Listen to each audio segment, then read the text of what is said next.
다음은 민홍철 의원님 질의해 주십시오. 네. 우리 도로국장님 다시 오늘 자주 나오시는데요. 아까 우리 김병욱 의원께서 말씀하신 내용이 그렇습니다. 정무직 공무원은 얼마든지 할 수가 있어요. 그죠? 근데 우리 도로국장은 직업 공무원이지 않습니까? 정치적 중립의 문제입니다. 예? 당정 협의는 얼마든지 할 수 있어요. 그러나 지난 7월 24일 그 기자회견은 특정 정당의 국회의원이 특정 정당의 회견을 하는데 배석을 한 거예요. 그렇지 않습니까?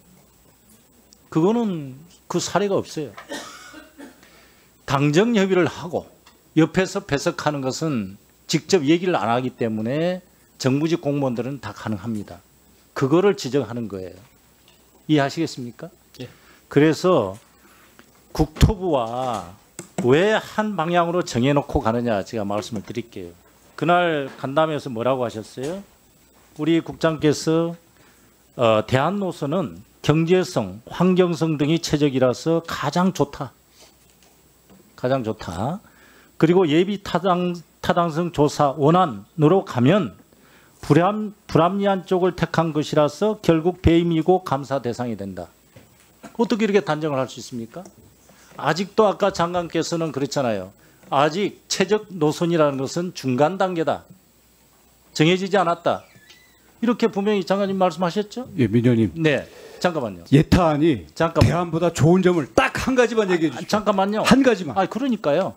아니 제가 얘기한 게 아니라 우리 도로국장이 얘기를 한 걸 내가 얘기하는 걸 왜 반문으로 장관 대답하는 겁니다. 반문으로. 장관께서 끼어들 일이 아니에요. 내가 지금 이 도로국장한테 묻고 있지 않습니까? 예? 국민이 얘기하는 거예요. 국민이 묻고 있습니다. 정치적 중립을 지키라는 거예요. 한 방향으로 정해놓고 왜 이게 최저가 아닌 배임으로 갑니까? 어떻게 해서 경제성이 좋대? B씨가 아직 나오지 않았잖아요. 의원님, 네? 배임죄가 뭐예요? 공무원이 임무에 위반해서 어떤 일을 했을 때 손해를 끼친 게 배임죄 아니에요? 아직까지 B씨가 안 나왔는데 예탄과 최저간이 어느 게 더 이익인지 모르지 않습니까? 그거를 지적하는 거예요. 이게 지금 도로국장께서 이거는 누구 지시 받았습니까? 도로국장의 의견입니까? 그리고 또 하나 봐요. 국토부의 관리들이 이래요. 또 모 국장은 모 과장은 백지화는 어떻게 보면은 충격요법이다. 누구를 대상으로 하는 충격요법입니까? 국민입니까? 민주당이에요? 그 지역에 땅을 갖고 있는 사람입니까? 이렇게 국책 사업을 충격요법으로 합니까? 이거를 지금 따지고 있는 겁니다. 그러니까 더 의심스러운 거예요. 정당하게 좋은 말로 아까 우리 어느 의원이 그랬죠. 가는 말이 좋아요, 오는 말이 좋다고. 왜 의심스럽게 이런 식으로 얘기를 하느냐. 이거를 지금 묻고 있는 겁니다. 타당한 이유를 설명해 보세요. 답변드리겠습니다. 그 아까 말씀하신 그 부분은 여기 여의도에 와서 한 말이 아니고 어디서 했던 말이죠. 언론에 보도된 거 이거 인정하죠. 다운표대가 있는데. 네, 그 부분은 다음에 책임지실 일이 있어요? 책임질 용의가 있습니까? 어떤 부분 말씀이시죠? 배임죄가 되고 감사 대상이 되는 이 부분 말이죠. 예? 그거는 그런 이렇게 단정적으로 얘기를 하니까 제대로 설명을 지금 못하고 있는 거잖아요. 그 부분에 대해서는 지금 대안과 서로 모순되는 말씀을 하시니까 그래요. 아직 확정이 안 됐다 이렇게 주장을 하시면서 이게 최고가 예탄보다 어느 안보다도 낫다. 예탄으로 가면은 배임이다. 예? 감사 대상이다. 어떻게 지금 단정할 수 있습니까? 아직 확정이 안 됐다면서요. 왜 상호 모순적인 얘기를 해서 더욱더 오해를 불러일으키고 있는 거예요.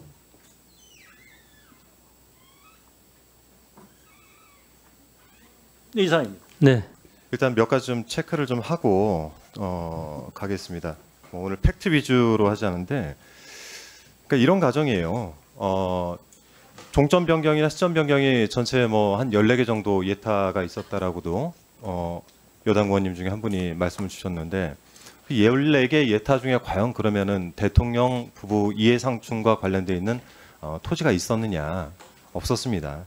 이 사안은 종점을 변경하는데 대통령 부부 일가의 땅이 그곳에 있는 걸 알고 갔느냐, 또는 종점을 변경했는데 보니까 대통령 부부 일가의 땅이 있는 걸 인지했느냐, 이 두 경우를 다 가정을 해보더라도 이에 대해서는 분명히 대통령실에 해명이 있어야 됩니다.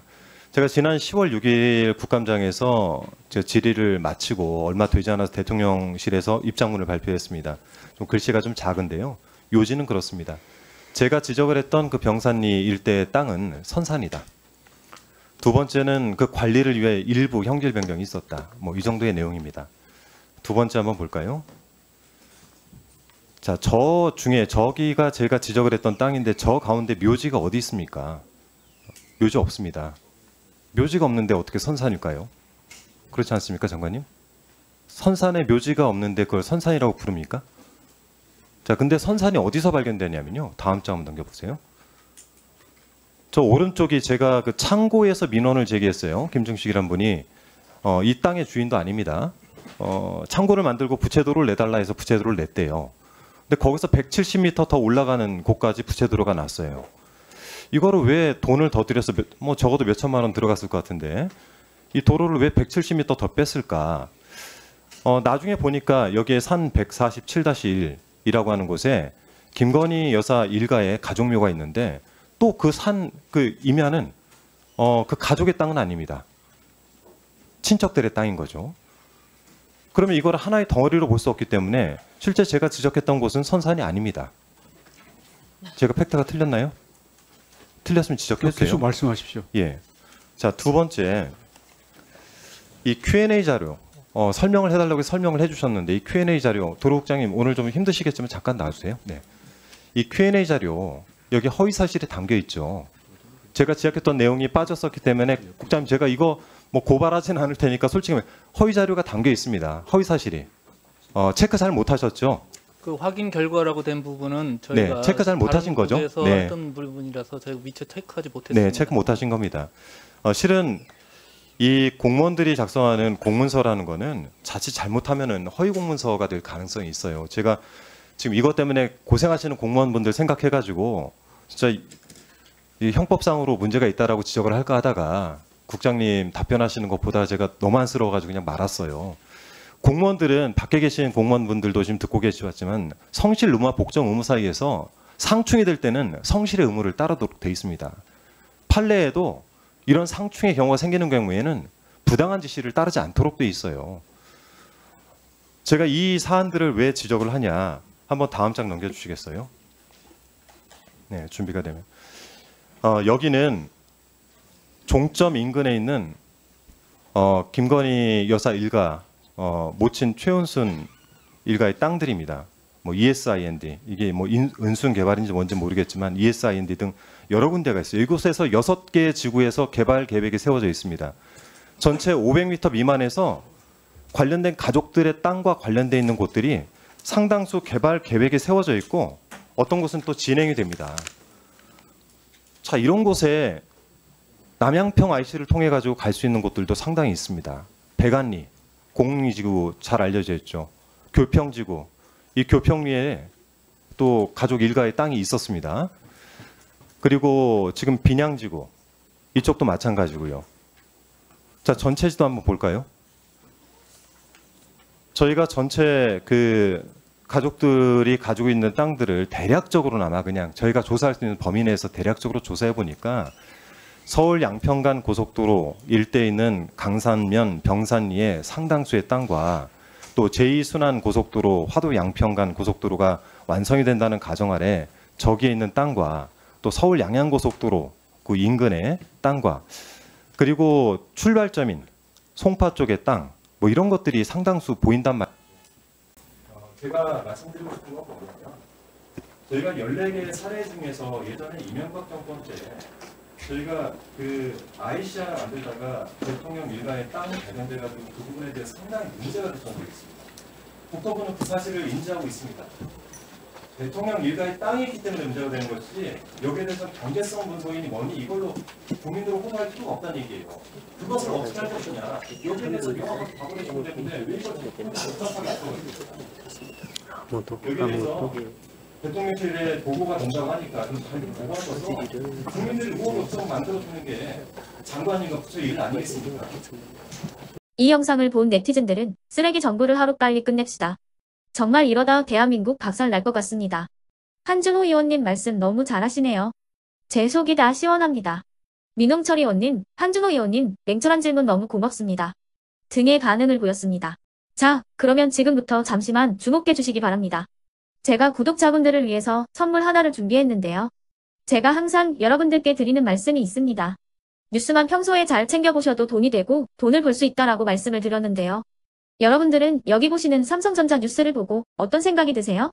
아니면 정치인들의 뉴스, 날씨 뉴스를 보고는 어떤 생각이 드시나요? 그냥 뉴스만 보고 끝내는지 아니면 이 뉴스를 어떻게 이용할 수 있는지 이 부분을 고민하고 계시는지를 되물어보고 싶습니다. 그 이유가 뭐냐 하면 제가 지난번에 여러분들께 뭐라고 말씀을 드렸었죠? 지금은 반도체 섹터를 눈여겨보셔야 한다고 말씀드렸습니다.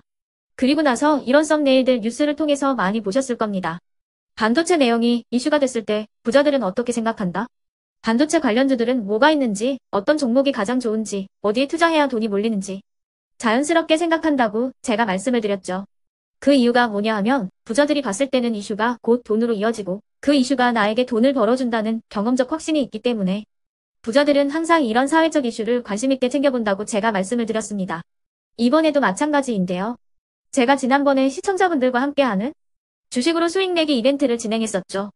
당연히 100% 무료로 진행을 했었고요.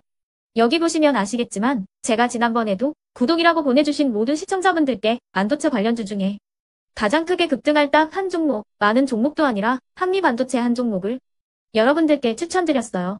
그러면서 여기 나와 있는 대로 정확히 얼마에 매수해야 하는지 그리고 수익률이 어느 정도 나왔을 때 팔아야 하는지를 이런 부분들까지 여러분들에게 정확히 알려드렸었는데 지금 실제로 어떻게 되었다? 오른쪽을 보시면 아시겠지만 제가 지난번 문자 발송으로 이 한미 반도체를 소개해드리고 나서 실제로 이렇게 5배 이상 어마무시한 상승이 나왔습니다. 100만 원만 투자를 했어도 무려 500만 원이 넘는 수익금이 생긴 거죠. 그래서 당시에도 굉장히 많은 분들이 제가 드린 이 한미 반도체로 수익을 내실 수가 있으셨을 텐데요. 다시 한번 축하드린다고 말씀을 드리겠고 이번에도 미친 듯이 폭발할 수 있는 섹터 그 기회가 왔습니다. 투자의 공식 중 이런 공식이 하나 있습니다. 투자의 꽃은 대통령 선거다. 그 이유는 정부를 집권하면서 예산안을 직접 꾸리기 때문인데요. 집권당이 행하는 정책은 집권 당시 엄청난 지원과 투자를 받기 마련이고 그에 따라서 관련된 섹터가 미친 듯이 폭발하기 때문이죠. 그러면 우리가 어떻게 생각을 해볼 수 있을까요? 세계 경제를 쥐흔드는 경제대국 미국의 대통령 선거가 11월에 예정이 되어 있고 미국의 대선 정책과 관련된 섹터 내에서 앞으로 크게 대장 역할을 하면서 10배 이상 급등할 수 있는 종목을 지금부터 열심히 추적해야 한다는 겁니다. 아시겠지만 지금 트럼프와 해리스의 엄청난 접전이 벌어지고 있습니다. 트럼프가 밀고 있는 공약과 해리스가 밀고 있는 공약이 있는데요. 트럼프와 해리스 한쪽에 베팅하는 건 위험 요소가 크겠죠. 따라서 트럼프, 해리스 두 명의 대통령 후보가 동시에 밀고 있는 교집합에 투자를 한다면 11월 그 둘 중 누가 대통령이 된다고 하더라도 안전하게 수익을 보고 나올 수 있습니다. 우리나라는 경제 대국인 미국 시장과 정책에 엄청난 영향을 받기 때문에 수혜를 받을 수 있는 종목이 명확하고 특히 지금처럼 주식시장이 저점인 상황에서 여러분들이 바닥권에 들어가신다면 더욱더 엄청난 수익을 내실 수 있는 거고요. 몇 개월 남지 않은 이 상황에서 최대 수익을 노리실 수 있습니다. 큰 돈을 투자하지 않더라도 월급의 일부분, 아주 소액이라도 이 종목을 모아가야 수백 %의 수익률을 손에 쥘 수 있는 것이죠. 그렇기 때문에 제가 이번에도 뭘 보내드리고 있냐면 지난번과 똑같이 구독이라는 문자를 보내주시면 제가 미국 대선 관련주 중에 앞으로 대장주 역할을 하면서 주가가 가장 크게 급등할 한 종목을 여러분들께 문자 발송으로 종목명과 사고 파는 시점을 모두 알려드릴 건데요. 그 문자를 받고 여러분들이 주식으로 돈 버는 연습을 한번 해보셨으면 좋겠고요. 혹시라도 나는 주식을 하지 않는다 하시는 분들은 주변에 주식하시는 지인분들에게 말씀을 해주셔도 되고요. 아니면 연세가 있으셔서 투자가 어렵다 하시는 분들은 이 종목을 자녀분들에게 한번 사봐라. 이걸로 한번 수익을 내봐라. 이렇게 조언을 해주실 수도 있는 거겠죠. 그래서 지금 이 영상을 보시는 시청자분들 중에 나도 이번 종목이 좀 궁금하다 하시는 분들은요. 누구나 상관없이 그리고 어느 시간대나 상관없이 부담 없이 010-2514-5930번으로 구독이라는 문자 보내주시면 제가 이번에도 똑같이 무료 추천 급등주 문자를 보내드리겠습니다. 이해되시겠죠? 제 번호 010-2514-5930번으로 구독이라는 문자 보내주시면 여러분들이 직접 이슈를 통해서 돈 버는 연습을 해보실 수가 있는 거고, 제가 돈을 받는 것도 아니고 투자를 대신해 드리는 것도 아니기 때문에 부담 없이 신청해 주시면 되는 겁니다. 그리고 수익이 나면 저는 다른 것은 하나도 바라지 않습니다. 제 채널에 구독, 좋아요 한 번씩만 눌러주시라 이렇게 다시 한번 말씀을 드리겠습니다.